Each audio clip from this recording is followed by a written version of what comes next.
শ্ৰীমন্ত শংকৰদেৱ সংঘৰ কেন্দ্ৰীয় সেৱা বাহিনীৰ উদ্যোগ আৰু তিতাবৰ শ্ৰীমন্ত শংকৰদেৱ সংঘৰ তিতাবৰ জিলাৰ শাখাৰ যি সহযোগত যি আজি মেগা মাৰাথন দৌৰ আৰম্ভ হৈছে ইতিমধ্যে আপোনালোকে দেখিলে লক্ষ্য কৰিলে আমাৰ প্ৰায় 300ৰো অধিক মানে প্ৰতিযোগী ইয়াত অংশগ্ৰহণ কৰিছে অসমৰ বিভিন্ন জিলাৰ পৰা আহি আমি কালিৰ পৰাই ইয়াত উৎসৱ পৰিৱেশ এটা হৈছিল আমি তেখেতসকলৰ স্বাস্থ্য পৰীক্ষা কৰালোঁ যিসকল প্ৰতিযোগী ইয়াত অংশগ্ৰহণ কৰিছে আৰু আজি আমাৰ প্ৰায় 5:30 বজাত এই প্ৰতিযোগিতা ইতিমধ্যে আৰম্ভ হৈছে আৰু আমাৰ ভকত বৈষ্ণৱৰ সহিতে আমাৰ তিতাবৰ সমষ্টিৰ সন্মানীয় বিধায়ক ভাস্কৰজ্যোতি বৰুৱা ডাঙৰীয়া ইয়াত উপস্থিত হৈছে আমাৰ যোৰহাট জিলাৰ আৰক্ষী অধীক্ষক ডাঙৰীয়াক আমি এই প্ৰতিযোগিতা উদ্বোধন কৰিবলৈ যদিও নিমন্ত্ৰণ জনাইছিলোঁ তেখেতে বিশেষ কাৰণবশতঃ ইয়াত উপস্থিত হ'ব পৰা নাই আজি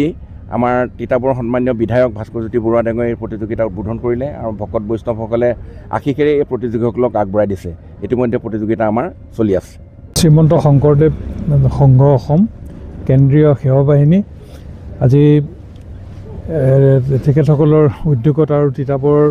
জিলা শাখাৰ সৌজন্যত আমি সকলোৱে মিলি 21 কিলোমিটাৰ মাৰাথন ৰেচ বৰহোলা চাৰিআলিৰ পৰা শ্ৰীমন্ত শংকৰদেৱ সংঘৰ আমাৰ ফিল্ডলৈকে আমি এইটো লৈছোঁ ইতিমধ্যে খেল আৰম্ভ হৈছে আৰু এটা খুব সুন্দৰ পৰিৱেশ আৰু মই নিজৰ মনতো যথেষ্ট অসমবাসী হিচাপে মই উৎফুল্লিত যে শ্ৰীমন্ত